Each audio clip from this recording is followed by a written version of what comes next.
see sadness on Facebook to a certain extent, but there's like all this work to be very extra deep and to be living your best life and all these kind of things that are like really strong elements that if you go to social media, you'll see through lines through lots of people presenting as if they're living their best life, and you'll see a lot less of their sadness or their disappointments or just the down moments and the down times. People tend to retreat away from social media when there is something difficult going on in their lives. And some people go in, but I would beg to say that most of the people that I'm associated with on social media tend to kind of move away from social media when they're going through something, because that feels very personal, which is interesting to me. Knobbox Dance presents Dance Behind the Screen, Process Production and Social Media. Hey knowers, welcome to our podcast. We are Knobbox Dance, a social media-based company. We strive to say no to the box. We connect interdisciplinary art, technology, and artists to re-envision the process of art making and sharing. Hello, everyone. This is your host, Azaria of Dance Behind the Screen podcast. And today we're speaking with Lela Aisha Jones. Lela Aisha Jones is a movement performance artist and an interdisciplinary collaborator. Her work intimately intertwines personal and collective lived experiences of diasporic blackness as archived in and excavated from the body through dance. She's a proud native of Tallahassee, Florida, and feels quite fortunate to live and create in Philadelphia. Lela is a 2015 Leeway Foundation Transformation Awardee, a 2016 Pew Fellow in the Arts, and a 2017 New York Dance and Performance Award Bessie Nominee. As an organizer, Lela is invested in cultivating a society with more nurtured, insightful, and harmonized human beings, and she continues to bring people together in support of each other's developments through initiatives such as Dancing for Justice Philadelphia and the Requisite Movers Philadelphia. Furthermore, Lela is currently a project co-director for Modupúe, Ibaye, the Philadelphia Yoruba Performance Project, and is the Associate Artistic Director for Brownbody, led by Artistic Director Deneane Richburg. Lela, thank you for speaking with us today. Thank you for having me. So I know you're a part of a vast array of projects and companies. So would you kind of give us a description or a breakdown of the day-to-days of your career? Might have to go week to week, but each day is filled with a lot of different things. I am a teacher, professor, and also teaching artist. So I spend a lot of time with young children teaching, anywhere from K through 12. I usually am committed to some project around that. Each year, I also do, in relationship to that, I do professional development training for teachers, and also I'm working around racial, gender, and cultural equity in dance curriculum for teaching artists and for teachers that are doing arts integrated work. So I'll start there. That has kind of been with me for a very long time. I mean, I first started doing arts education work probably in the early 2000s. Maybe the late 90s. So I've been a part of that process for a while. The organizations that I work mostly with right now around that are Young Audiences, New Jersey and Eastern Pennsylvania. I also work with Live Connections, which is a music education program that produces something called Bridge Sessions, which are educational performances that also allow performers to be developing how they're thinking about their work. So it really is focused on both the educational experience for the students, but also that they get access to a high quality performance experience. So that's one area that's a big part of my life, arts education and teaching artist work. I also teach professionally in universities. Right now I'm at Bryn Mawr College and I will be there next year. And I now have a tenure track position at Bryn Mawr. So this is an interesting shift in my work, and still my creative work will count towards tenure, which is also an interesting thing to talk about, which I won't talk about too long. Mm-hmm. But it's a special thing to have that element because I can continue my creative work, also do writing as I have a PhD. But my artistic work is valued in a very specific way there. So that work will continue, and that work has been happening through Lela Aisha Jones FlyGround, which used to kind of host my artistic work. It used to also host multiple things. And I think in a sense, it has now just become mostly about my artistic work and work that I do in the community. But I think I'm moving more as just myself, Lela Aisha Jones, as a teaching artist, arts education, professional development, consulting, and things like that. The Requisite Movers has been stagnant for a little while, but I still do quite support Black female choreographers in their work. Sometimes I'm helping to advise them through their MFA concert or even a professional concert that somebody might be working on, an artistic project they might be working on. I'll do some consulting, whether it be dramaturgy work or how to raise funds. I often get called about development and fundraising because I've served on some panels. I also often get calls about equity in dance and equity in cultural and nonprofit organizations.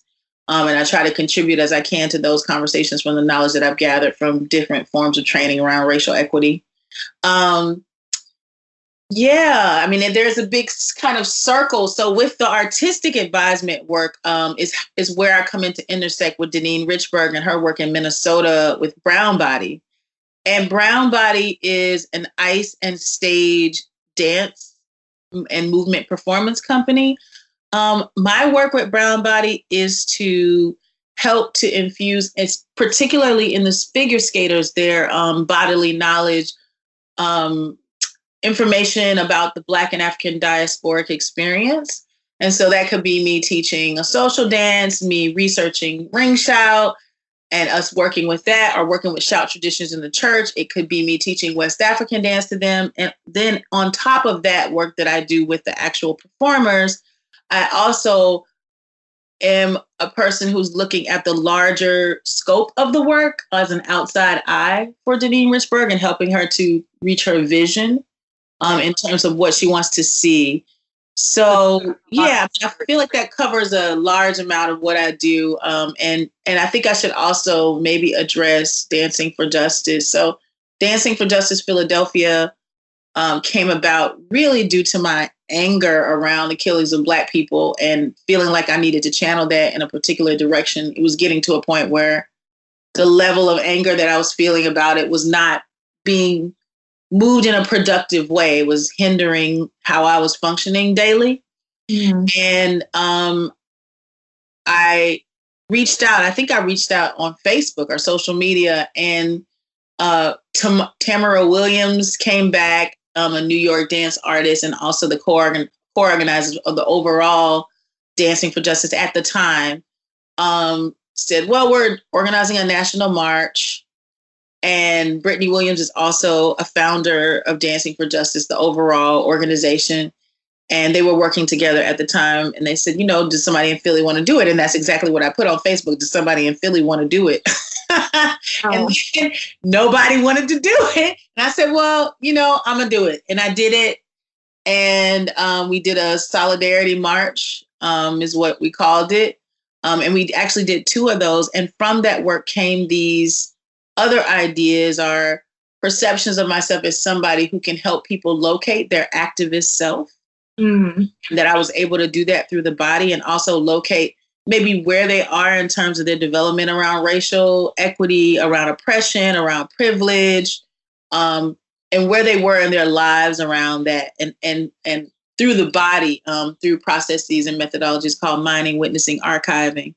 And so now my work more leans in that direction, not saying I would never organize a march again, but I feel like sometimes you go through processes and you need to do that thing in the moment, but it takes you to another level of what your work might be in the world. And that is where I am right now. So I'm mostly focused on teaching my artistic work and also doing community projects, whether that be around equity and around oppression and privilege, or whether it be around a very specific community that I'm working with around cultural archiving or release, restoration, and revival. But that gives a good scope of everything I'm doing. It is a lot of different things, but it kind of doesn't feel like it is. They could be interconnected. So maybe that's why it doesn't feel like I have like 10 notes that I want to go back and pinpoint and get some more information, because you have a vast array of things, but I could see how they have a through line that might make them seem more cohesive to you. So with that, I do want to follow up. So for your activist self, you mentioned mining, witnessing, and archiving. Could you speak a little bit more about these tools and how you use them in the education setting or in your marches a little bit more? Yeah, well, first I want to say that they came out of my choreographic work. I mean, Native Portals, which was works about race and lynch, started out about the invisibility of lynching and then moved into the visibility of lynching, because during the time when I was making the work, Trayvon Martin was killed. And so the work immediately became not about the invisibility of lynching, but the visibility of lynching, and the way that it was existing in a contemporary way, and the contemporary way in which Black people were having to deal with race and oppression and violence. And I really wanted the stories of the dancers to be a part, and the performers and the movement artists to be a part of the work. And I started from that place. We started with stories about invisibility of lynching. And that's when mining, witnessing, and archiving was first being developed. I was asking them to research Without Sanctuary, which Nia Love first showed to me and as a resource, which were these postcards, an exhibition of postcards that had lynchings on them. That used to be mailed around the United States of America. And you can still have access to that book. It's called Without Sanctuary. And she first exposed that work to me.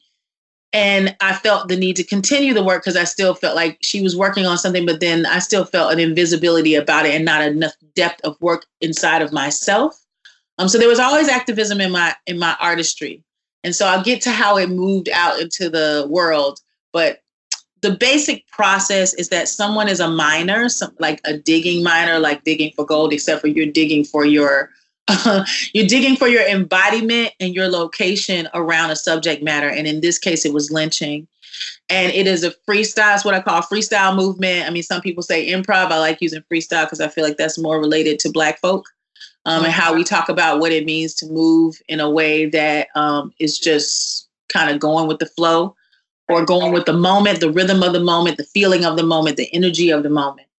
And so we did some dialogue, we did some writing, and then we moved around some of the writing that we did. Now, the witnessing aspect, and mining is also sort of related to testifying. Like if you've ever been in the Black church, when you testify, you tell the story, right? But except for you're doing it with your body. So the witnessing aspect of the witness is, so there is a miner and there is a witnesser. The witness is kind of responsible for following in movement, being with this person in the movement that they're doing. So they're really doing exactly what the other person is doing, but they're witnessing not by just observing and writing down notes. They're embodied witnessing. So they're moving with this person as they're moving through this energy, this feeling, this story around how they first engage with stories of lynching, or whatever the subject matter is. And the archiving part is the part where you start to get to making decisions about how it's going to form into something artistic and artistic work. So we sort of archive that freestyle moment. We have the witness that's archiving it in their body. And then we come back to maybe video of it, or in the moment, we might decide this is something we want to keep. This is something we don't want to keep. So that's a general, it's difficult to talk about because it's the body, but that's the general idea of how it works. And so what I realized when I started to work in the more activist space that was off stage was that there was a possibility of doing this work around race and around oppression and around privilege. And so I began doing these coming together sessions, I would call them. And in these sessions, we would do exactly that. We would work around race, oppression, and privilege, and we would move around those things. And instead of dialoguing about it, we would do it in an embodied way. And we do a lot of journaling. Right. And we would dialogue at the end. So this is the type of work that I've been doing in classes and in courses in universities, with teachers.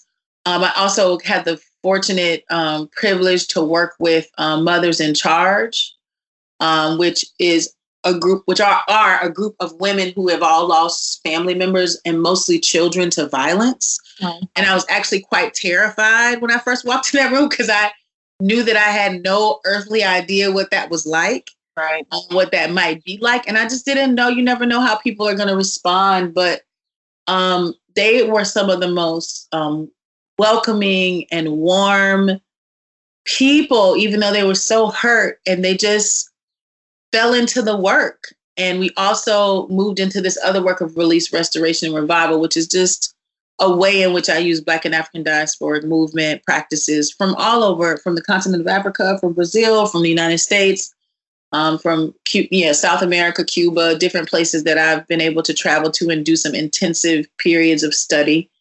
and move from that work of mining, witnessing, archiving, the pain that they had dealt with their children, to this release, restoration, revival. And we even were able to choreograph something for them to perform in the Puerto Rican Day Parade. And I think they won second place. So, and, it's really been a journey from coming from activism is on stage in my art. Mm-hmm. Even though I was doing activism as a teaching artist all this time, right? Because whenever you're in a world of kids who don't have access to all the things they should, you are doing activist work. Any teacher, any doctor, any lawyer that's in that world, giving people access that don't normally have it, though that is a form of activism.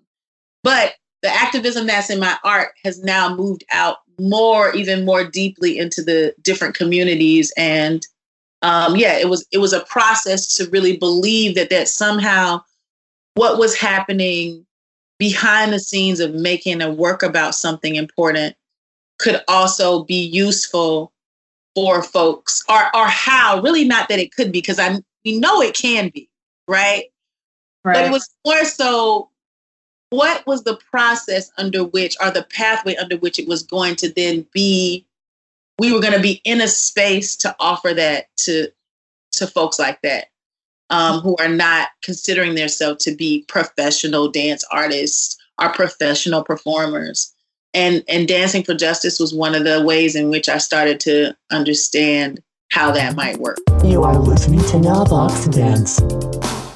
Interesting. So that reminds me of a quote that I found in Thinking Dance by Lisa Krauss. And she writes about your work: "There's no guesswork here. All is explicit. Jones' style is to play image after image, some sort of amalgam of expressions of continuing injustice in your work." So, and I believe she's referring to Native Portos for this particular quote, but I was wondering if you would speak a little bit more about your idea of really showing images in your sense of activism.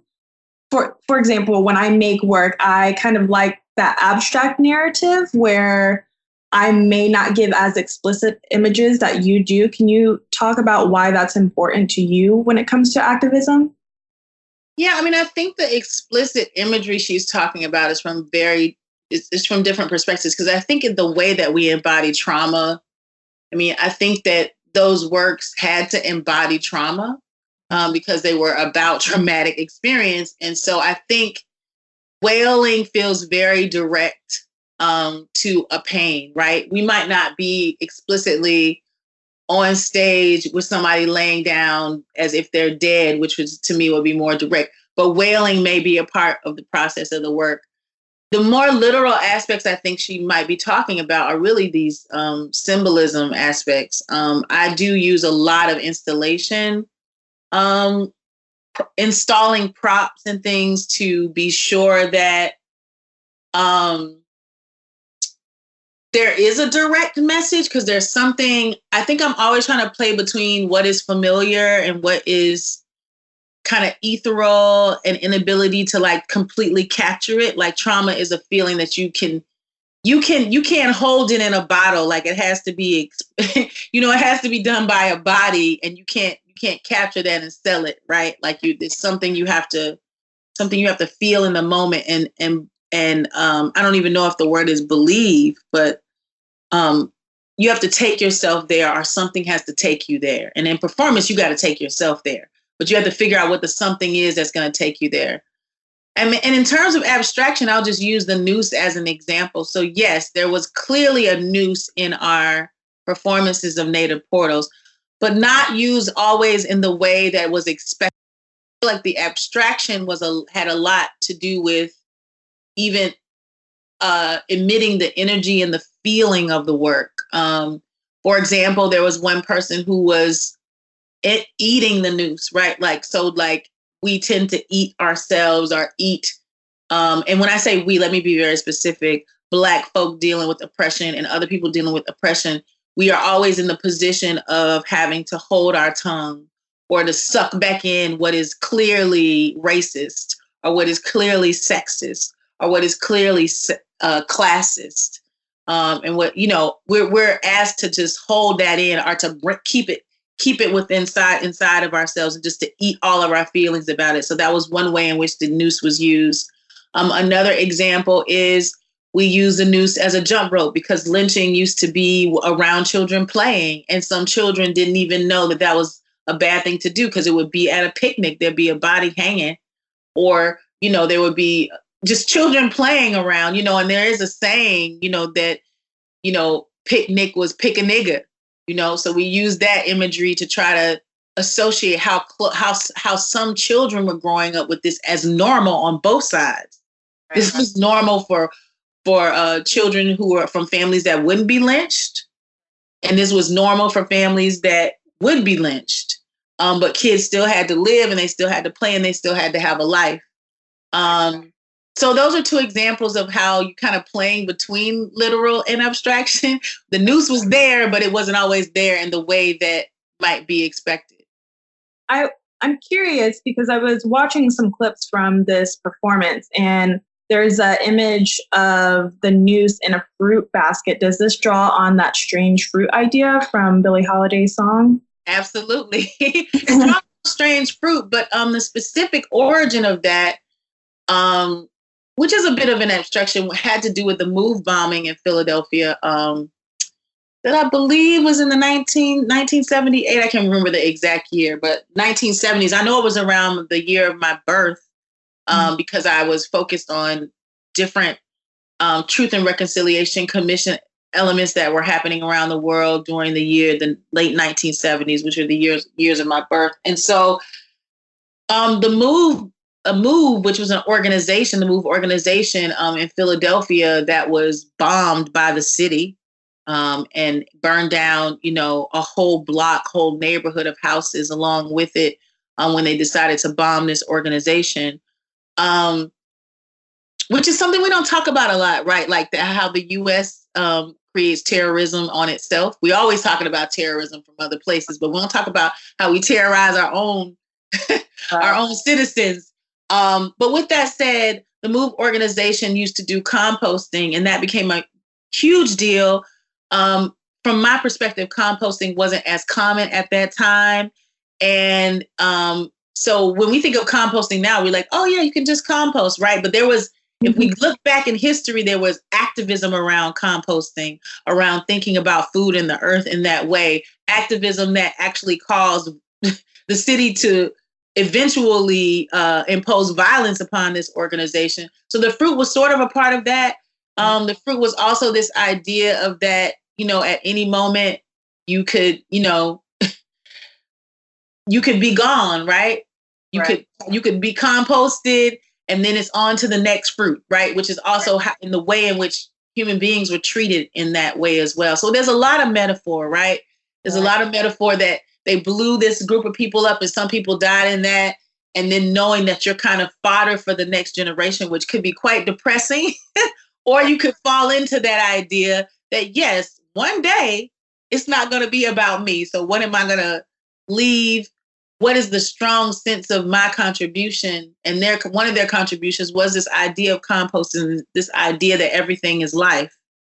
And that was a radical idea that they did not want Black people to have at that time. I mean, they still don't want them to have, and just the idea, like that simple statement, everything is life, that if you walk with that statement philosophically, you must abide in a certain way. You can't just kill a roach. Like, you're going to think about that before you kill that roach, right? Like, even though you may hate roaches, and I know I'm being funny, but you have to actually consider that a roach is life, you know? Right. The smallest thing, the thing that you hate is life. And so can you just let it go outside? Are you going to take the tiny amount of energy that might take? That is a great perspective and definitely powerful work. And I'm curious about the overlays from Native portals to plight release and diasporic body that you had your Bessie nominee for in 2017. Yeah, so you know, Native portals, we were working through just trying to deal with the past a bit, how we didn't maybe have all the information we needed as young people, and that we had to gather that as adults. So that was, and then also to come into this space where it was very visible and like very, like lynching was a conversation we were again having every day. Even though we know it was going on, it was just kind of in the crevices of society, right? We weren't seeing it as publicized as it is now. And it's massively publicized now when someone is killed by a police officer or someone is lynched in a contemporary way. Right. And so I got to a point where I was like, okay, I'm ready to try to deal with this, like, mourning and then release and clearing and trying to get to this other place that's going to keep me being a productive human being. Mm-hmm. Even though there's all this really horrible stuff going on, how do I mean, horrible isn't even the word, you know, just like terrorist stuff going on. And so I tried in one of there were about 4 versions of Native portals. And I tried to get to this place of 4 different pieces for Native portals, one a solo, but I tried to get to this place of restoration in the work. I knew I couldn't do it in one work, but even with 4 works, I still didn't quite get there. And I realized that there were a couple of things coming together for me, which was trying to think about what is the plight of the diasporic body, of somebody who is Black and of the African diaspora, somebody who has traveled throughout the African diaspora. What are the responsibilities that you might feel? Are the limitations you might feel sort of between tradition and contemporary life? What are, particularly when you learn what are called traditional dances that have had very long lineages, what's your responsibility there? And also, what's your responsibility as a Black person, as a citizen in the world and in the diaspora? So that's kind of the premise of like, how do I release that plight without releasing my responsibility to the communities of which allow that to exist at all? And so with Jesus and Egun, that work was really about how house dance, being a part of house club culture, in Atlanta, mostly Atlanta, Georgia, growing up in the Southern Baptist Church and coming into include Yoruba spiritual practice into my life, right, all created spiritual spaces for me, and all still kind of do. House dance really contributed to my ability to embody a freestyle practice. In Yoruba spiritual practice, I mean, there's movement and ritual, movement and dances for Orisha. There's all types of embodiment that's involved in being, and of course, in the Southern Baptist Church, I mean, you got shouting, and when people testify, you're responding to that with your body.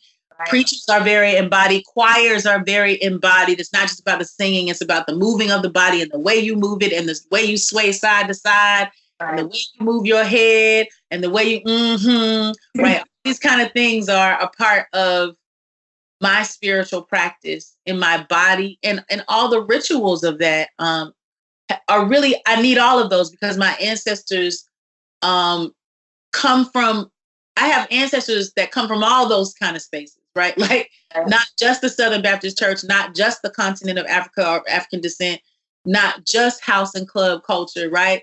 But right, like all of those things, our freestyle culture even, but all of those things together kind of work to help me flow through a spiritual wholeness. Don't forget to say no to the box. So I have another question for you. We are a social media based company, so we are always very intrigued and interested in how social media is playing a part in your career. Do you find that social media is having a significant presence in the way you make work or you present work, or how your work is even perceived and received? That's an interesting question. I mean, I tend to think of social media as a resource and a tool. I think that it's a funky place because, somehow everything is always tied up into capitalism, right? Like, so, and I'm here and we live here and it's a capitalist society. So you got to do what you got to do. But I wouldn't consider myself to be wholly in agreement with what capitalism is. And the way that commodification is such a strong element in our society. And what I mean by that is like creating an image. It used to be that celebrities, and some people might see this as a positive, and I don't see it as a negative, but I don't know exactly what I see it as yet. But I guess the way that I would talk about it, it seems as though we're embracing this kind of commodification of self. I know people talk about this, but you kind of don't really see sadness. You see sadness on Facebook to a certain extent, but there's like all this work to be very extra deep and to be living your best life and all these kind of things that are like really strong elements that if you go to social media, you'll see through lines through lots of people presenting as if they're living their best life. And you'll see a lot less of their sadness or their disappointments or, just the down moments and the down times. People tend to retreat away from social media when there is something difficult going on in their lives. And some people go in, but I would beg to say that most of the people that I'm associated with on social media tend to kind of move away from social media when they're going through something because that feels very personal, which is interesting to me. I mean, in terms of my career, in some ways, mostly I feel like at this point on Facebook or on Instagram, I'm showing things that have to do with my professional life, more so than anything. I think that it does give quite a massive amount of exposure in a lot of ways. Facebook a lot less because I feel like it just feels like it's more controlled. For instance, if you want to advertise an event on Facebook, my personal feeling is that they're not going to get as many likes as if you post a picture of your baby or you doing something that seems amazing. Even if it's not, if it's artistic work and you want somebody to come to a show, I just don't feel like you get that many likes from something like that. As soon as you put a website or a event, blah, blah, blah, or whatever on it, it seems to limit who sees it. Maybe I'm wrong. I don't know, but that's what's happening on my page. So I guess I feel like in the moments where I feel like it's important to share things about my work is mostly when I'm on social media, but I actually don't have clarity on the level of impact in which it has, besides the fact that I can sort of share and I get pretty excited about friends and family, seeing these things a lot more than I get excited about people that I don't necessarily know seeing it. But I do know that people research Facebook and they research Instagram and they go all over online, to see what you're doing and how you're doing. But I have to confess that I don't know whether or not social media is having a huge impact. I feel like what you give social media is sort of what you get back to a certain extent, or you get at least what you get back or less. Okay. Never more. You never get more than what you give. You know what I mean? Like it's not that kind of. Whereas online in general, I feel like now from that you can get a lot more. Once you have a system of online interconnections and you've been posted here and there and and people are Googling you, that's another conversation. No, I mean, I guess one thing I wanted to take an opportunity to talk about is just managing family life and personal life and your artistic work. And because I know that when in the beginning of this conversation, I said I was doing a lot of things, and most freelance artists are doing a lot of things. Like, it's very difficult as a freelance movement artist to be doing one thing. I mean, it's not very common that you're with one dance company anymore, or you're, so people are doing all kinds of combinations of life. And so I just want to acknowledge that I feel like people don't really expose how they're getting things done. And one of the ways that I'm able to get things done is I have a partner in my life. I have some people might say husband. I mean, we like to think of it a little bit more expensive than wife and husband. Right. But we both work, we both make salaries. So that also helps a lot. So just exposing a little bit of what I feel like is privilege. I feel like if you're single, and I mean, if you're single, that you're kind of doing it on your own, and it can be kind of hard. And a lot of people of color have dependents that are not just their children. I want to acknowledge that too, that some people are taking care of parents, family members, helping out in cooperative economics, if we will say, in a lot of ways in families. So that's one thing that I just want to mention and expose about the work that I do. Because I know sometimes you can look at somebody from the outside and you think that, they just got it all together, but it's a lot of hard work being in a marriage, in a life partnership. You are listening to Now Box Dance. Well, I think that's wonderful advice and a good heads up for the people who are interested in following this route. So for our last portion, we have something called Flash 4, where we ask you 4 questions in a flash. Are you ready to play? Flash 4. Oh boy. Yes. All right. First, if you had to recommend a resource to our audience, what would it be? 2000 Seasons by Ibaye Arma. 2000 Season. All right. Number 2, what was the first dance you saw? The 2-step with my family at a barbecue. Number 3, do you think social media has a positive influence on the dance world? Yes or no? That is impossible to answer with a yes or no. Who answered that with a yes or no? Oh my God.